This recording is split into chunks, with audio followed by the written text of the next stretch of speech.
মাথায় কাপড় দিয়ে রান্না না করলে নাকি শয়তান পেশাব করে, খাবারে বরকত হয় না, একথা কতটুকু সত্য? আমার এশার নামাজ একটু দেরিতে মানে 9টা বা 10টার দিকে পড়তে ভালো লাগে, তাতে কি আমার গুনাহ হবে? সংসারে সবসময় সুখ অসুখ বিপদ আপদ লেগেই থাকে, এ থেকে মুক্তির উপায় কি? আমি গর্ভবতী, আমি খুব খারাপ স্বপ্ন দেখি, এতে কি আমার গর্ভের সন্তানের ক্ষতি হবে? আমার বিয়ের বয়স 5 বছর, আমার কোনো বাচ্চা নেই, কি আমল করলে বাচ্চা হবে? ঘুমানোর সময় বালিশের পাশে ফোন রেখে ঘুমালে অনেক অসুখ হয়, কিন্তু আমি তো অ্যালার্মের জন্য মোবাইল সাথে রাখি ফজর নামাজ পড়ার জন্য, এখন আমার করণীয় কি? 4 রাকাত ফরজ সালাতে ভুলবশত 2 রাকাতে সালাম ফিরিয়ে ফেললে করণীয় কি? মেসেঞ্জারে লিখিত কবুল বললে কি বিয়ে হবে? ওযু করার পর চুল দেখা গেলে কি ওযু ভেঙে যাবে? ব্যবসায় বদনজর লাগলে করণীয় কি? চলুন তাহলে আর বিলম্ব না করে আমরা আপনাদের যে সমস্ত প্রশ্ন ইতিমধ্যে পেয়ে গেছে সেগুলোর উত্তর দেওয়ার পালায় প্রবেশ করি। তামান্না আক্তার তানজিন আপনি লিখেছেন, আমার এশার নামাজ একটু দেরিতে মানে 9টা বা 10টার দিকে পড়তে ভালো লাগে, তাতে কি আমার গুনাহ হবে? তবে বাকি 3 ওয়াক্ত নামাজ কখনো দেরি করি না। বোন তামান্না, এশার নামাজ বরং একটু দেরি করে 1/3 রাতের 1/3 পর সময়টাতে আদায় করা বরং সুন্নাত। নবী করিম সাল্লাল্লাহু আলাইহি ওয়াসাল্লাম বলেছেন, তোমাদের জন্য যদি কষ্টকর আমি মনে না করতাম তাহলে সেক্ষেত্রে এশার নামাজ দেরিতে পড়ার নির্দেশ করতাম। অতএব আপনি 9টা 10টার দিকে এশার নামাজ পড়লে ঠিক আছে, হতে পারে, তবে 1/3 পর দেরি করে যদি আপনি পড়েন তাহলে সেটা অনুত্তম হবে, বিশেষ করে মধ্যরাতের পর পড়লে বেশি অনুত্তম হবে। আপনি রাত 9টার দিকে এশার নামাজ পড়লে সেটা বরং সঠিক আছে, তবে মাগরিবের পরে ঘুমানোটা অনুচিত, আপনি ঘুমিয়ে যদি দেরি করেন সেটা ঠিক হবে না। এমনি টিপু সুলতান আপনি লিখেছেন, সংসারে সবসময় সুখ অসুখ বিপদ আপদ লেগেই থাকে, এ থেকে মুক্তির উপায় কি? সংসারে বিপদ আপদ লেগে থাকলে সেখান থেকে মুক্তি লাভের জন্য কখনো কখনো ঘর পরিবর্তন করলে, বাসা পরিবর্তন করলে আল্লাহ সুবহানাহু ওয়া তাআলা হেফাজত করেন। আর এমনিতে সবাই আল্লাহর কাছে তওবা করবেন, ইস্তেগফার করবেন, কোনো গুনাহের সাথে সম্পর্ক থাকলে সেখান থেকে বেরিয়ে আসার চেষ্টা করবেন। সালমান অপটিক্স এই আইডি থেকে আপনি লিখেছেন, ব্যবসায় বদনজর লাগলে করণীয় কি? ব্যবসায় বদনজর যদি লাগে তাহলে সেক্ষেত্রে যেই ব্যক্তির বদনজর লেগেছে মনে হয় বা যাদের বদনজর লেগেছে মনে হয় তাদের কাছ থেকে পানি পড়া নিয়ে বা তাদের ওযু করা, হাত মুখ ধোয়া পানি নিয়ে ওই ব্যবসা প্রতিষ্ঠানে ছিটিয়ে দেওয়া বা ওখানে যদি সম্ভব হয় ফ্লোর ইত্যাদি ধুয়ে ফেলা, এরকম যদি করার সুযোগ থাকে তাহলে সেটা করবেন। এবং এর বাইরে এমনিতে বদনজর যেন না লাগে সেজন্য মাশাআল্লাহ তাবারাকাল্লাহ যাতে জিনিস লিখে রাখা যেতে পারে, কেউ যেন এগুলো দেখার পর মাশাআল্লাহ তাবারাকাল্লাহ পড়ে। আর কেউ যদি আশ্চর্য হয় ব্যবসার উন্নতি দেখে, অগ্রগতি দেখে, ভালো কিছু দেখে, তাহলে তাকে দিয়ে মাশাআল্লাহ তাবারাকাল্লাহ বলানো যেতে পারে। এগুলো বললে সাধারণত আর বদনজর লাগে না।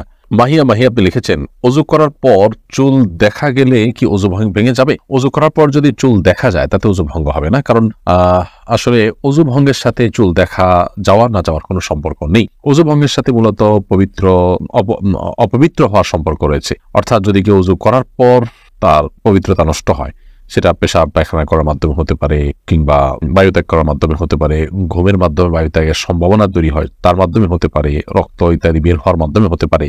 কিন্তু চুল দেখা গেলে এখানে আসলে শরীরের কোনো অপবিত্র বস্তু সেখানে বের হওয়ার মতো ঘটনা ঘটে না, যার কারণে এটি ওযু ভঙ্গের কোনো কারণ নয়। মা বোনদের ওযু করার পর চুল দেখা গেল, মাথার কাপড় খুললো, এমনকি পোশাক আশাক পরিবর্তন করলেন, তাতেও কিন্তু ওযু ভঙ্গ হবে না।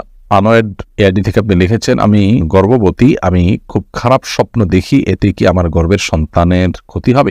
স্বপ্ন কি দেখছেন সেটার উপর আসলে নির্ভর করবে যে আপনি কি স্বপ্ন দেখছেন, এর ব্যাখ্যা কি হতে পারে। তবে আপনি খারাপ স্বপ্ন দেখছেন দেখেই আপনার গর্ভের সন্তান ক্ষতিগ্রস্ত হবে বা ঠিক এরকম মনে করার কোনো কারণ নেই। অনেক সময় এই জাতীয় স্বপ্ন শয়তান দেখিয়ে থাকে মানুষকে শুধুমাত্র পেরেশান করবার জন্য, অর্থহীন স্বপ্ন হয়ে থাকে। তো আপনার স্বপ্নটা আসলে কি ধরনের এবং কোনো ইন্ডিকেট করছে কিনা, কি ইন্ডিকেট করছে, যেটা ইন্ডিকেট করছে সেটা হওয়ার সম্ভাবনা আছে, তারপরে এগুলোকে হলফ করে বলার কিছু নেই। আপনি আল্লাহর কাছে পানা চাইবেন যে আল্লাহ এই স্বপ্নের কোনো অনিষ্ট বা ক্ষতির আশঙ্কা থাকলে আপনি সেখান থেকে আমাকে রক্ষা করেন, বাস সেটুকু ইনশাআল্লাহ আপনার জন্য যথেষ্ট।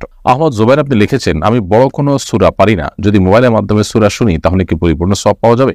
অবশ্যই আপনি কোরআন কারীমের তেলাওয়াত যদি শুনেন, সেটা মোবাইলে হোক আর অন্য কিছুতে হোক, অবশ্যই সওয়াব লাভ করবেন। তবে নিজে তেলাওয়াত করলে যেমন সওয়াব হয়, শুনলেও সওয়াব হয়। সেই সূরাটা যদি লাইভ শোনা হয় সেটা অধিকতর উত্তম হয়, অধিকতর ইফেক্টিভ হয়, এটা বলাই বাহুল্য। তবে রেকর্ডেড তেলাওয়াত যদি আপনি মোবাইলে তাইতে শুনেন তাতেও ইনশাআল্লাহ সওয়াব পাবেন। আছিয়া খাতুন লিখেছেন, 4 রাকাত ফরজ সালাতে ভুলবশত 2 রাকাতে সালাম ফিরিয়ে ফেললে করণীয় কি?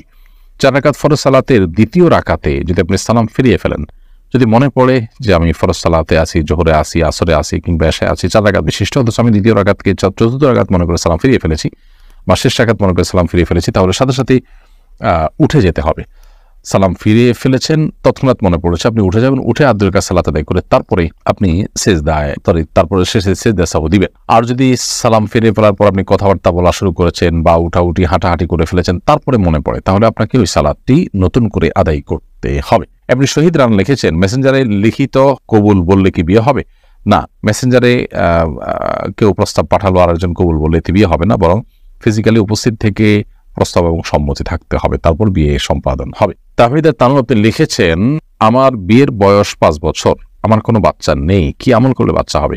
বিয়ের বয়স তো 5 বছর হয়েছে, কিন্তু বাচ্চা কাচ্চা নেই। আপনি আল্লাহ তাআলার কাছে সাধারণভাবে ইব্রাহিম আলাইহিস সালাম ও যাকারিয়া আলাইহিস সালামের যে দোয়া সেটি পাঠ করবেন, রব্বি হাবলি মিনাস সালিহিন, রব্বি হাবলি মিন লাদুনকা যুররিয়াতান তাইয়্যিবাহ ইন্নাকা সামিউদ দুআ।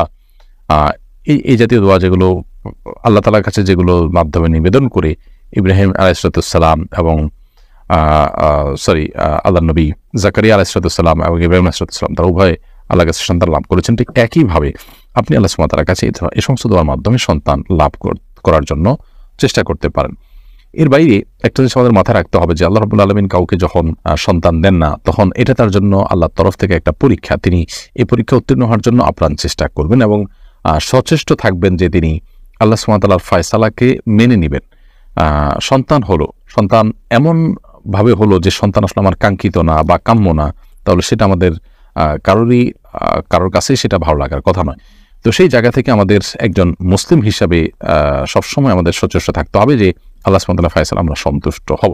মমিনুল সাগর আপনি লিখেছেন, ঘুমানোর সময় বালিশের পাশে ফোন রেখে ঘুমালে অনেক অসুখ হয়, কিন্তু আমি তো অ্যালার্মের জন্য মোবাইল সাথে রাখি ফজর নামাজ পড়ার জন্য, এখন আমার করণীয় কি? প্রথমত অ্যালার্ম ঘড়ি কিনতে পারেন আপনি। দ্বিতীয়ত হলো যে মোবাইল একেবারে সাথে রাখা জরুরি, বরং অ্যালার্মের দ্বারা যে আপনার ঘুম যেন ভাঙে তার জন্য মোবাইল একটু দূরে রাখাটা বেশি উপযোগী। কাছে থাকলে অনেক সময় বন্ধ করে আবার ঘুমিয়ে পড়ে মানুষ, যার কারণে একেবারে কাছে না রেখে দূরে রাখাটাই হলো না দিক থেকে উত্তম। কাছে রাখলে অনেক সময় টিপি করে অনেক সময় নষ্ট হয়। ইলহাম আলম আপনি লিখেছেন, মাথায় কাপড় দিয়ে রান্না না করলে নাকি শয়তান পেশাব করে, খাবারে বরকত হয় না, কথা কতটুকু সত্য? সম্পূর্ণ ভিত্তিহীন এবং মন গড়া কথা, কুসংস্কারের জন্য কথা। আমাদের দেশে মা বোনদের উপর বিশেষ করে যত রকমের ফতোয়া আছে, ভুল ফতোয়া আছে, এগুলোর প্রয়োগ সবচেয়ে বেশি হয়ে থাকে। এটি তারই একটি।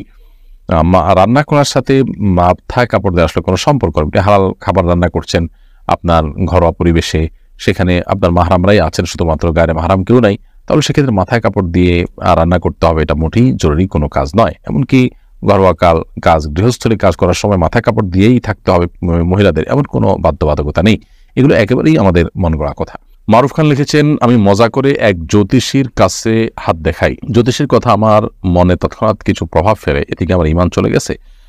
আল্লাহ মাফ করুন, আপনি যদি জানেন যে তার কথায় বিশ্বাস করা ঈমান পরিপন্থী, তাহলে সেক্ষেত্রে আপনার সেখানে যাওয়া এবং দুষ্টুমি করে হলেও মজা করে হলেও তার কাছে হাত দেখানো, এই কাজগুলো আপনার অন্যায় হয়েছে। এর জন্য আপনার আল্লাহর কাছে তওবা করতে হবে এবং আপনি যদি তার কথায় বিশ্বাস করেন এবং তার কথার উপর আস্থা রাখেন, তাহলে সেক্ষেত্রে ঈমান চলে যাওয়ার মতো কাজ হয়েছে। আল্লাহ মাফ করুক, আপনার তওবা করলে ইনশাআল্লাহ আল্লাহ তাআলা মাফ করবেন আপনাকে। আর যদি শুধুমাত্র জাস্ট তাৎক্ষণিক প্রভাবিত হয়েছেন, আপনি তার কথা পরিপূর্ণ বিশ্বাস করেননি, তাহলে হয়তো ঈমান যায়নি, কিন্তু ঈমান যাওয়ার উপক্রম হয়েছে এবং ঈমানের জন্য ক্ষতিকর একটি পর্যায়ে আপনি চলে গেছেন। বিধায় এই জায়গা থেকে আপনাকে ফিরে আসতে হবে তওবা নসুহার মাধ্যমে। জীবনে কখনো দুষ্টুমি এই ধরনের বিষয় নিয়ে করতে হয় না। মানুষের ঈমান নিয়ে দুষ্টুমি বা ঈমানের সাথে টানাটানি পড়তে পারে, এরকম বিষয় নিয়ে মানুষ আসলে দুষ্টুমি করতে পারে না, যদি সে ঈমানের মর্ম বুঝে থাকে। আল্লাহর কাছে পরিপূর্ণভাবে ইস্তেগফার করা উচিত খাঁটি অন্তরে।